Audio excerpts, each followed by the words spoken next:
수요 초대석. 오늘 초대석 시간에는 건강 초대석인데요. 텍사스 A&M 유니버시티 간호대학 교수이신 이경훈 교수님과 함께 했습니다. 안녕하세요, 교수님. 안녕하세요. 네, 안녕하세요. 오랜만이에요. 네, 오랜만입니다. 예. 네. 아. 저 저번 주 건너 뛰었더니 한번 학교 행사 때문에 학교 일 때문에. 네, 학교 일 때문에 못 왔어요. 죄송합니다. 항상 그렇게 바쁘셔요. 아, 네, 그러게요. 바쁘게 살려고 좋은 살아야죠. 일이죠. 좋은 이 일이죠. 달라스 그 강의는 혼자 다 하시는 거예요, 지금? 아닙니다. 얼마나 애타게 기다렸다고요? 네, 기다려주셔서 감사하고요. 네. 자, 오늘의 인터뷰 주제 한번 알아봤는데요. 여성들의 골다공증 예방과 관리 치료 어떻게 하면 될까요? 네, 골다공증 정말 중요합니다. 많은 네. 분들이 뭐 골다공증 이렇게 얘기만 듣고 계시지만 그렇죠. 네.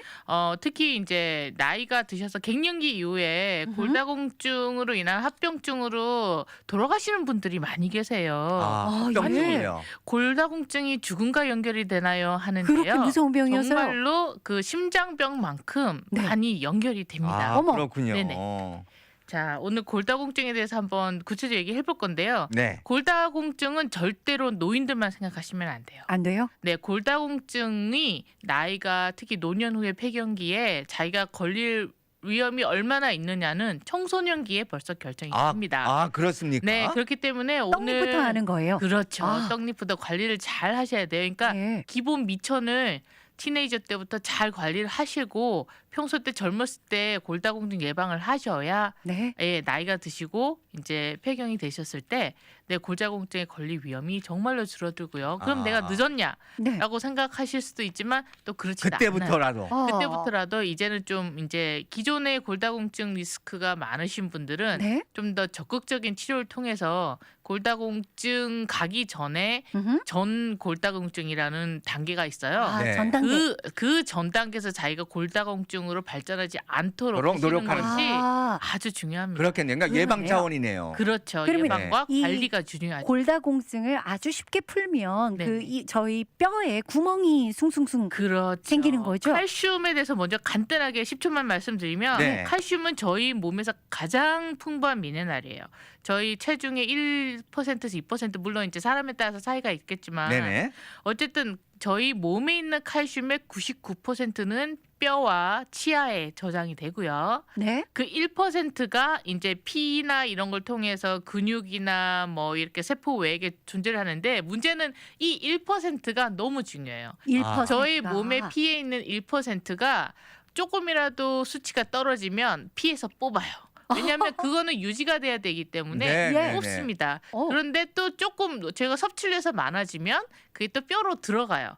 그래서 그 원리는 정상적인 뼈는 네. 파고 들어 예전에 수업 시간에 기억나실지 모르겠는데 생물학 시간에 파골 세포랑 조골 세포 두 개가 다 있어요. 네, 그래서 네, 네. 파골 세포는 뼈에 있는 거를 부셔서 갖다가 피에다 쓰는 거고요. 근데 피에 있는 거를 또 가지고 뼈를 또 가지고 다시 들어가는 게 조골 세포예요.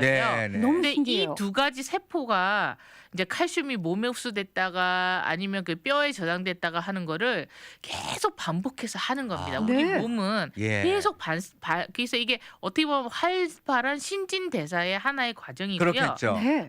평균적인 뼈의 이 대사 과정, 그러니까 뼈가 갑자기 우두두 이제 조골 세포가 이제 막 이렇게 갖다 놓고 파골 세포가 막 이렇게 깨는 게 아니고요.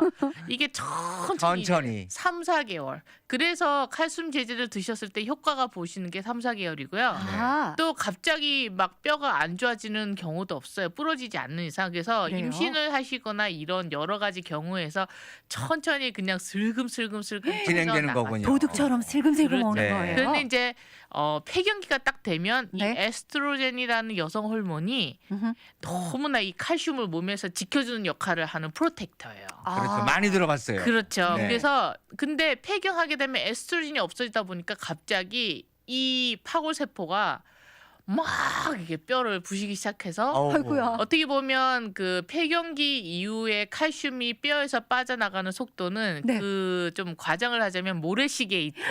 뚝뚝 떨어지지. 이렇게 모래시계를 뒤로 딱 거꾸로 돌리면 모래가 모래가 쑥 주르륵 네. 빠지는 것처럼 이 3, 4개월 기다리지 않아요. 안 하고 빨리 와. 진행되는 계속 거죠. 빠져나갑니다. 그렇기 무서워요. 네, 그래서 그 전에 좀 많이 빌드업을 해놓으셔야 되고 아하. 그 다음에 폐경기 이후에는 본인이 방심하시겠지만 정말로 칼슘 제제가 음흠. 꼭 꼭. 다른 영양제는 내가 안 먹어도 칼슘 제제는 반드시 드셔야 하는 아, 그런 음식 중에 하나, 근데 그런 이게 영양제 네, 중에 하나예요. 갱년기 여성들 뭐 뿐만이 아니라고는 하셨지만 그때 먹어야 되는 게 진짜 한 줌이에요. 이 그렇죠.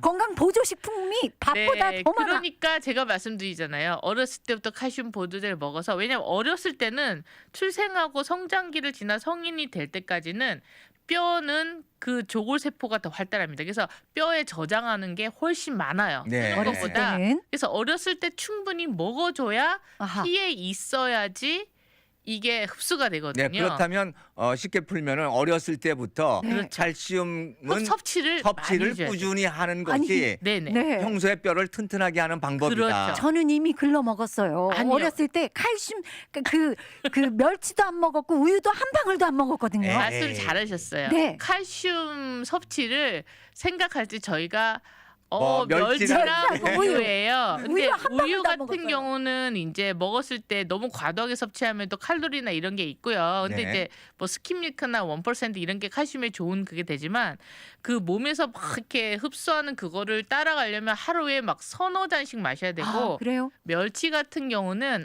아무리 많이 드셔도요. 그게서 몸에 한 필요한 양을 일일 충당을 못해요. 권장량을 충당을 하는데 반의 반도 반의 못 반도 안 돼요? 네. 미칩니다. 그러니까 어차피 약이라든지 그런 거 성분이 많은 것을 집중 네네. 섭취해야 된다는 그러니까 어렸을 얘기네요. 때는 식품도 좋아요. 하지만 그렇죠. 어렸을 때는 이제 우유나 유제품 이런 그런 칼슘이 많은 제품을 많이 먹이고요. 그건 뭐 치즈, 좋은 뭐 거죠. 네, 치즈. 그리고 요즘 많이 나와 있잖아요. 뭐 젤리로 몰캉몰캉 이런 걸로 된 네네네. 칼슘 제제가 많으니까 네. 우리 아이가 조금 더 특히 여학생들 같은 경우 우리 아이가 또 생리도 해야 되고 이런 청소년기가 됐을 때 칼슘 제제를 그런 아. 영양제를 하나씩 먹어주는 게 참 아. 좋습니다. 그 채팅방이 46님 같은 경우에요. 네네. 3주 전부터 무릎이 시리고 아파가지고 보호대를 하고 계시다는데 이거 아, 골다공증이냐고. 그걸 그렇게 단정하게 네. 어렵죠. 네, 단정 증상 그 뭐 약간의 다른 여러 가지 문제가 있지만 어쨌든 이제 뼈나 이런데 근육에 많이 문제가 있으신 분들은 골다공증을 자기가 의식을 하고 그것이 골다공증 때문에 생기는 게 아니지만 골다공증이 내가 생길 확률이 높은 사람이세요. 그런 분들은. 네. 아하. 그리고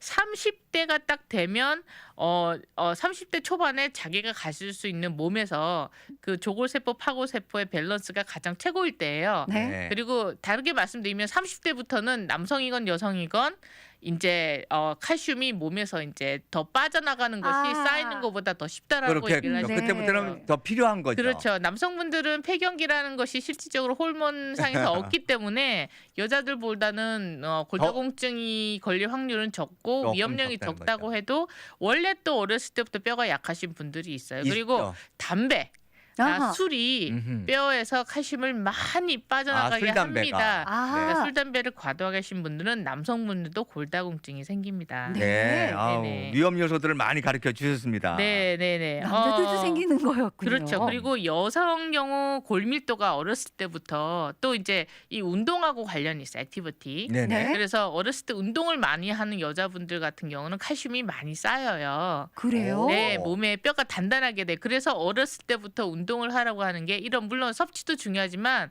뼈에 칼슘이 단단하게 들어가서 뼈를 단단하게 하는 것이 만드는 역할을 이런 피지컬 해주니까. 액티비티예요. 어머. 네, 그래서 상대적으로 서양 여자보다 동양 여자분들이 뼈 밀도가 좀 낮아요. 아, 네. 낮고 그다음에 폐경기가 되면 그게 이제 5년 안에 생기느냐 10년 안에 생기는 게 문제지만 결국에는 척추에 있는 뼈들이 많이 빠져나가기 때문에 허리가 굽고 어머. 척추 골절이 오는 경우가 많고 그다음에 육체적인 활동이 어쩔 수 없이 줄어들게 되죠. 메노포즈 아, 이후에 아무래도 되면. 그렇겠죠. 네.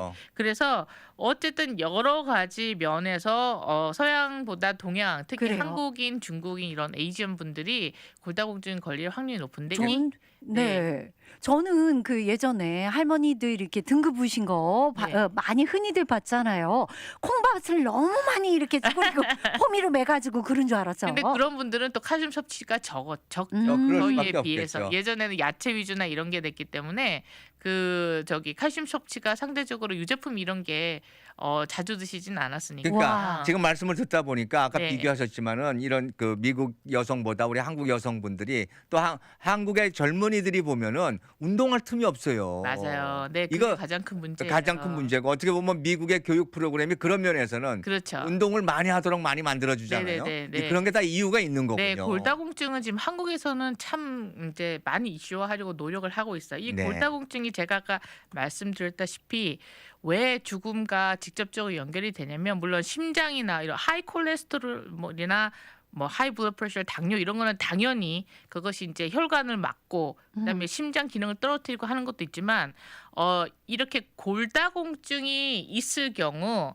저희가 나이가 들면 어쩔 수 없이 밸런스도 떨어지고 여러 가지 면에서 한 번 넘어질 경우가 많이 있어요. 젊은 사람들보다. 네. 특히 이제 뭐 여기는 겨울에 맞습니다. 다행히 얼음이 없지만 네. 그래도 빙판길에서. 골프를 치시거나 심지어 나이가 드시면 눈도 안 좋아지시고 귀도 안 좋아지시고 하다 보니까 조그마한 문턱에도 한번 넘어지시고 그렇죠. 많은 분들이 침대에서 내려오시다가 침대에서 맞아요. 내려오다가 많이 떨어지셔요. 또 근데 화장실 가다가 그렇죠. 뭐 이런 불 안 킨다고 그거 아끼신다. 그런데 네. 이 한 번의 골절이 그러니까 나이가 드셨을 때 치명적인 거죠. 치명적입니다. 이것이 생각해 보세요. 이렇게 뼈가 단단한 경우는 부러지면 그냥 금이 딱 가요. 아하. 그래서 이게 힐링이 되더라도 약간의 어긋남이 있지만 그대로 자랍니다. 그래서 하지만 듣는 경우가 이것이 스폰지나 이런 것처럼 구멍이 둥둥둥둥 뚫려 있다고 아하. 생각하실 때는 네. 같은 충격이 갔을 때 이거는 2조각, 3조각이 아닌 부스러지는 20조각으로 쪼개지는 아하. 거예요. 아. 그런 경우 한 번 딱 넘어졌는데 또 어른분들은 바로 응급실로 뭐 가거나 이게 또 안 돼요. 네. 그래서 아이고 내 넘어졌네. 너무 아파하다가 아프다. 근데 아. 이렇게 그렇게 조각조각이 났는데 막 혈관이 터지고 이렇게 아유. 왜냐면은 네. 그냥 한번 쫙 짜게지는 것보다 여러 조각으로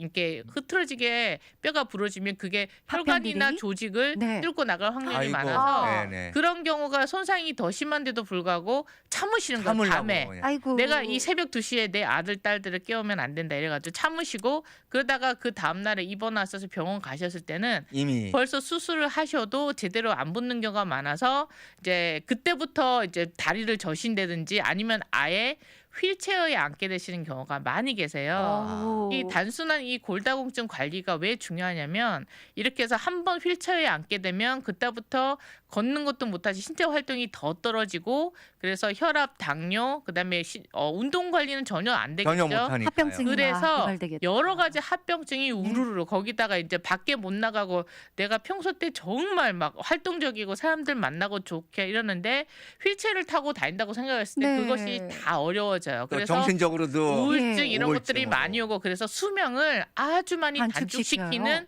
결과가 되는 것이 한 번에 넘어짐입니다. 아이고. 아. 이 한 번의 넘어짐이 네. 그거를 생활의 결정과 나의 어떤 수명을 연장시키는 수명하고 직접적으로 결정적인 요인이 되는 게 이 골다공증입니다. 아, 진짜 그렇겠네요. 네. 그러니까 어르신분들은 이게 네네. 넘어지고 낙상하는 거 그게 가장 그 위험하다고 위험하다고 네, 하는 네. 그게 다 이유가 있었네요. 과학적으로 증명이 되는 얘기네요. 그렇죠. 아. 네네. 네. 또 아, 그러면은 됐습니다. 우리가 어떻게 그러면 조심해야 되고 예방하는 차원이라면 뭐 어떻게 준비해야 될까요? 아, 위험해서? 그 예방 차원에 네. 들어가기 앞서 제가 어떤 분들이 골다공증에 걸릴 확률이 높은지 좀 그 말씀드릴게요. 사례를 한번 네. 그러면 본인이 지금 들으시는 분들이나 주변 분들한테 한번 여쭤보세요. 그럼. 나는 골다공증이 걸리면 높은가? 한번 일단은 들어보죠. 인과학적인 이유는 여성이고요. 아이고, 저는 그다음에 나이가 어쩔 수 없이 네. 많아질수록 많으신 분이고. 30대 이후엔 높아지고 특히 가능성이. 폐경기는 정말 높아지고요. 이후에 네. 그다음에 어렸을 때부터 왜소한 체형.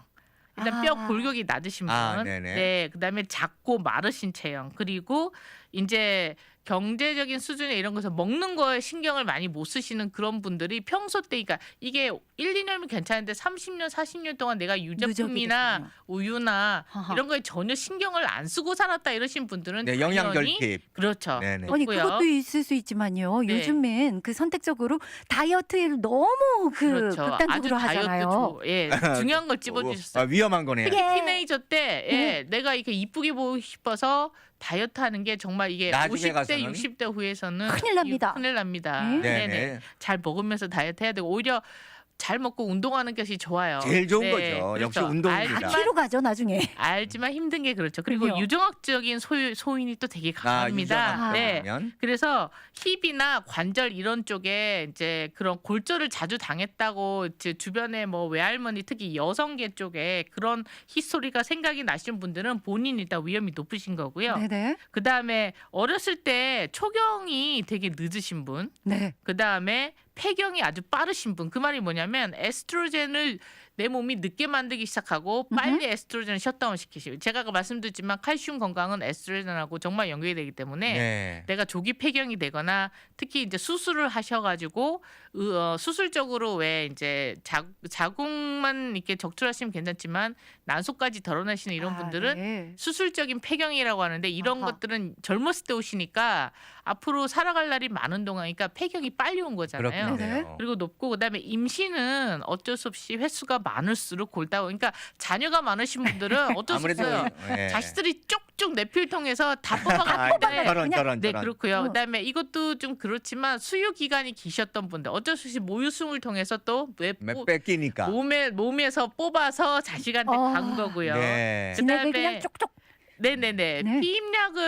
피임약하고도 조금 관련이 있다고. 그러니까 이게 단기간은 상관이 없지만 내가 피임약을 오랫동안 복용했을 경우는 몸에서 에스트로겐 같은 경우 조금 이게 그 몸에서 나오는 자연 에스트로겐을 억제시켰기 때문에 근데 이거는 조금 더 연구 결과가 나와야 돼요. 아, 네. 그렇군요. 좀 더. 그렇지만 이제 이런 내가 유전적인 건 바꿀 수가 없죠. 그렇죠. 못 하지만 바꾸죠. 환경적인 리스크 팩터들은 자기가 이거를 바꿀 수가 있어요. 네. 아주 중요한 게 아까 그게 중요한 말씀드린 거네요. 흡연, 흡연, 네. 술. 과도한 음주, 네. 음주. 그다음에 이런 것들은 자기가 교정 가능하고요. 그다음에 평소 때 내가 자주 넘어지는 습관을 가지시는 분들이 있고 있어요. 하이힐을 신으시는 분들이 많이 계세요.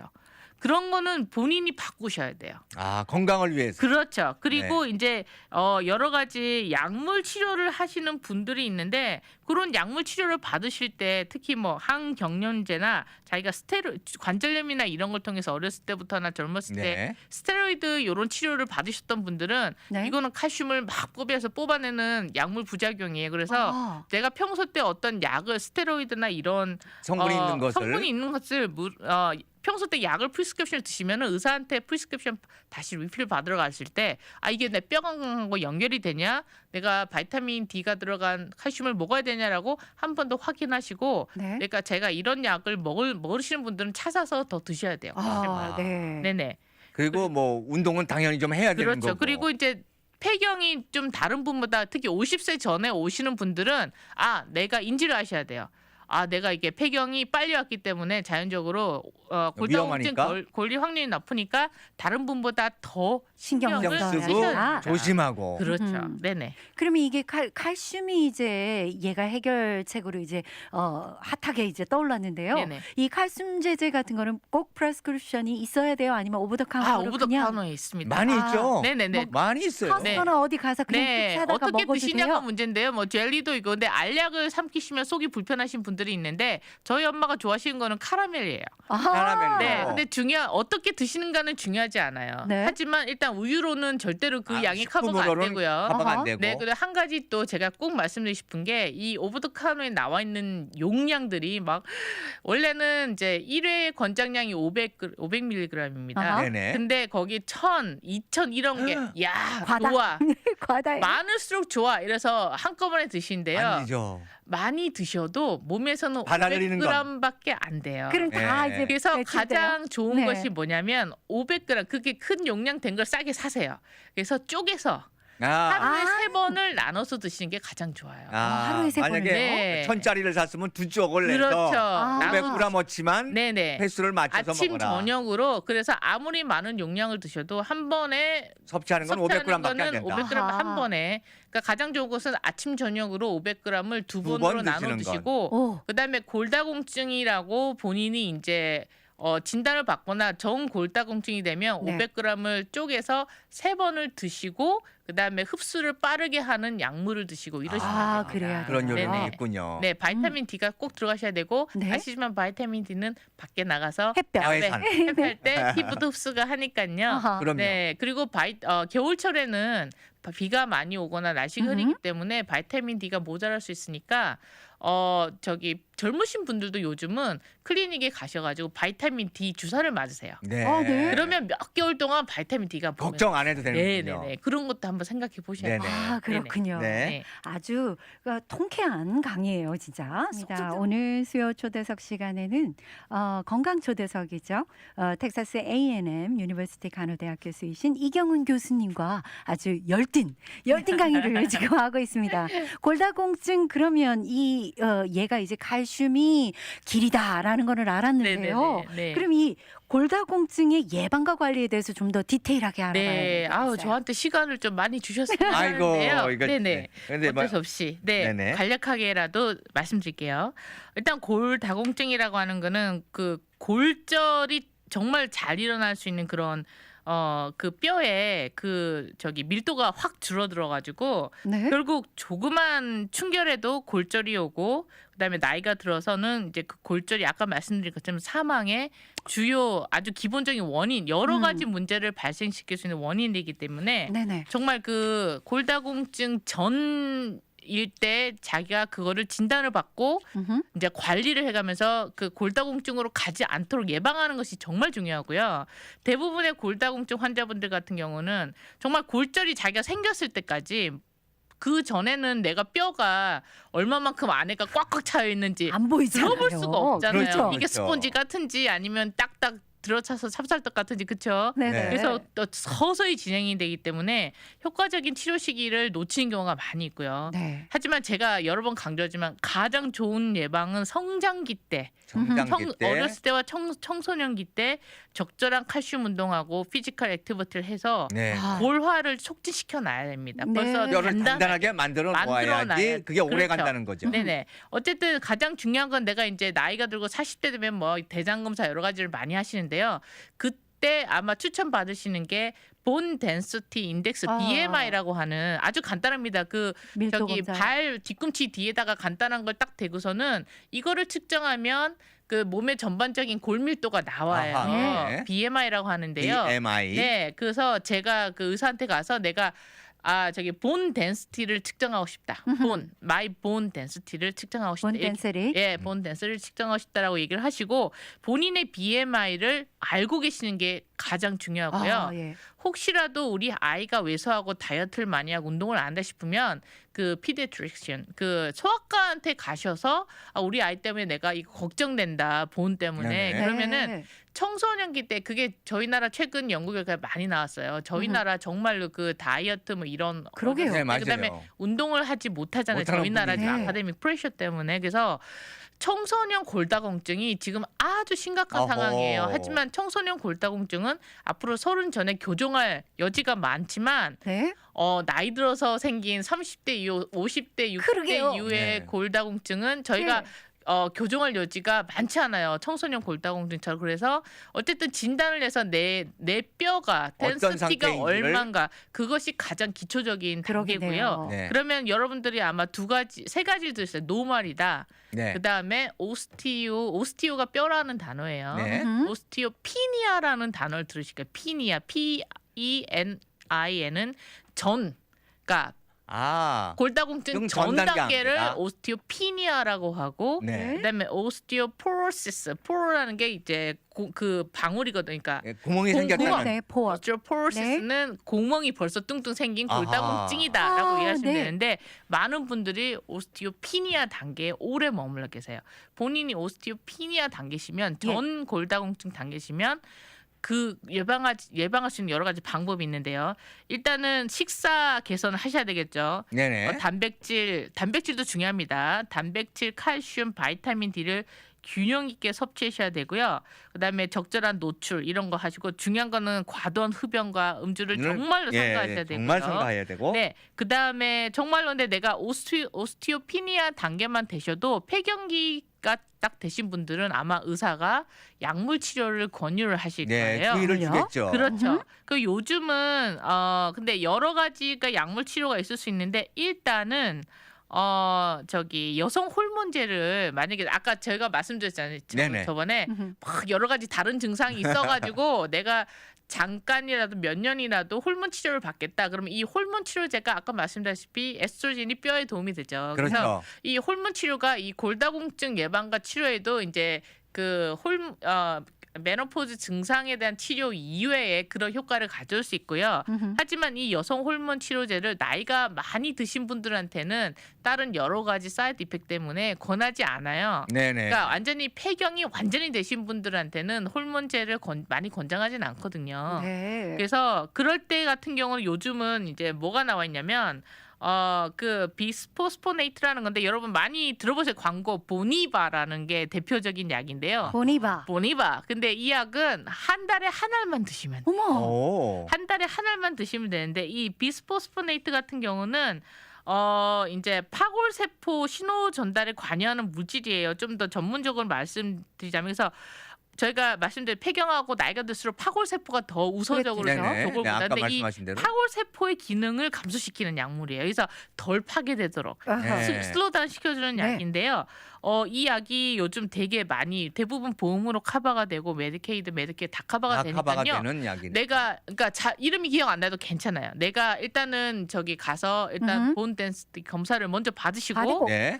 내가 대부분 60대 이상은 그런 네. 진단을 받으세요. 뼈가 전 약하다고. 단계. 그렇죠. 아하. 그러면 내가 한 달에 하나 먹는 약을 음. 먹고 싶다라고 아, 얘기를 그럼 다 하시죠. 알아요. 간단하네요. 간단합니다. 네. 네. 그리고 다른 이제 좀 더 젊으신 분들이나 또 다른 이 보니바가 나오기 전까지는 또 가장 이제 많이 쓰이던 약물이 에비스타라는 걸 아마 들어보셨을 게 대표적인 약인데 그 SERM이라는 약인데 이게 뭐냐면 여성 호르몬하고 비슷한 그런 뼈에 좋은 역할을 합니다. 아하. 그래서 이 SERM이 설득적으로 말하면 selective 처음에 S가 말하는 selective estrogen 뭐 이렇게 release 뭐 이렇게 resistant hormone 뭐 이렇게 뭐 메디케이션 이렇게 되는데 제가 지금 selective estrogen receptor modulator예요. 근데 무슨 말이냐면 이 selective라는 게 선택적이라는 뜻이잖아요. 이게 에스트로겐 같은 역할을 선택적으로 합니다. 아하. 그래서 아하. 뼈에 좋은 역할을 하되 에스트로겐을 먹어서 나올 수 있는 그런 사이드 작용을 이펙트를 줄여주는 줄여주고. 약이에요. 네. 아하. 예, 그래서 이제 이 에비스타라고 하는 약도 이제 이거는 저기 한 달에 한 번 드시는 약은 아니에요. 네, 매일 복용해야 되지만, 근데 요게 또 안 좋은 게 뭐냐면 이제 다시 그 메노포즈 같은 증상을 또 불러일으킬 아이고. 수가 있는 사이드 이펙트가 있어서 이거는 한국 분들이 좀 드시다가 이제 잘 안 드시는 경우가 많다고 알고 있고요. 네. 네. 예, 이거보다는 저도 평소 때 임상에서 보고 이래도 보니바가 훨씬 더 보니바. 예. 한 달에 한 번 한 달에 먹는 한 약. 번이기 때문에 여러분들이 선호하시는데 근데 그 대신에 딱 드신 날은 이게 많이 위에 부대끼기 때문에 소화가 잘 안 바로 돼요. 누우셔도 안 되고 아하. 뭐 몇 가지 조심할 건 네, 있지만 네. 그래도 네. 한 달에 한 번이시니까. 그렇죠. 네. 네네. 그리고 이제 아까 전에 말씀드리는 걸 제가 또 깜빡했는데 네. 그 여러 가지 그 대사 질환을 가지신 분들은 어쩔 수 없이 이 골다공증 위험률이 되게 높아요. 특히 갑상선 같은 경우는 칼슘 대사랑 직접적으로 관련이 되기 때문에 본인이 갑상선 질환을 앓고 계신 분들은 정말로 그 저기 골다공증 위험이 높으시다고 아, 생각하셔야 그래요? 됩니다. 네. 그랬을 때 이제 갑상선을 빨리 진단을 해서 이 갑상선에 관련된 호르몬을 빨리 처방해서 드시는 것도 이제 이 골다공증 예방에 예방과 치료에 아주 중요한 그렇군요. 방법입니다. 그래요? 네네. 네. 자, 아무튼 뭐 그래도 평소에 운동하고 주의를 기울이고 관심을 갖게 되면 얼마든지 예방할 수 있는 거죠. 그렇죠. 네. 이렇게 제가 말씀드린 거는 일단 약물 치료에 그냥 단순한 몇 가지 예고요. 그렇죠. 네. 그냥 뭐 제가 아까 말씀드린 뭐 셀렉티브 에스트로겐 리셉터 모듈레이터니 뭐니 이런 거 다 잊어버리셔도 괜찮아요. 네. 괜찮고. 하지만 여러 가지 약물 치료, 그다음에 매일 먹는 거 뭐 주사, 칼슘. 뭐 칼슘 제제, 식이요법, 그다음에 한 달에 먹는 알약, 어쨌든 여러 가지 관리와 치료 방법. 제가 오스티오포로시스 골다공증이라고 진단을 받아도 진단받는 그 부터 순간부터는 관리가 들어가면 그렇죠. 그보다 더 나빠지지는 않으니까. 그러니까요. 가장 제가 오늘 1시간 이 강의를 통틀어서 정말로 강조하고 싶은 거는 어렸을 때부터 관리를 해주시고 네. 그다음에 지금 이제 중년기나 노년기로 접으시는 분들은 음흠. 내가 정말로 보온 덴시티를 한 번도 측정을 안 해봤다고 하시는 분들은 반드시 측정을 반드시 하시고 체크를 한번 하고 그다음에 내가 괜찮다라고 했을 때도 네. 이것을 주기적으로 체크를 하셔야 됩니다. 아. 네, 그러니까 네네. 신경을 지금이- 쓰고 항상 나한테도 이런 것이 올 수 있다는 생각을 그렇죠. 가지고 네네. 그냥 골다공증 나하고는 상관없는 거에 하지 마시고 모든 분하고 상관이. 모- 그러니까 모든 그런 사람이. 누구한테나 왜냐면 다 뼈가 있으니까요. 네, 우리는. 뼈가 있죠. 네. 누구나 뼈대 나이- 있는 집안이야. 맞아요. 뼈가 예. 있고 나이가 듭니다. 저희들 어쩔 수 건강 없이. 이런 뭐 측정하고 그래서도 지금 말씀하신 대로 내 뼈 밀도를 조사했다 이런 얘기를 못 들어봤어요. 그런 네, 생각을 네. 못 하거든요. 네, 그걸 네. 꼭 해야 되겠네요. 네네, 아주 네. 간단한 검사기 때문에 네, 클리닉에서도 할 수 있고요. 뼈 그래요? 밀도 조사죠. 그렇죠. 비싸지도 뼈, 않고요. 보험으로 거의 다 커버가 보험으로 됩니다. 다 커버되고요. 보험으로 네. 커버되고 보험이 없으신 분들도 아하. 상의하시면 그 의사께서 분명히 방법이 있어요. 아까 네. 칼슘 얘기하실 때요. 3일님께서 질문이 하나 있었는데요. 그 칼슘 물로 된 칼슘도 네네. 어떤가요? 하고 질문. 물로 된 칼슘이 있어요?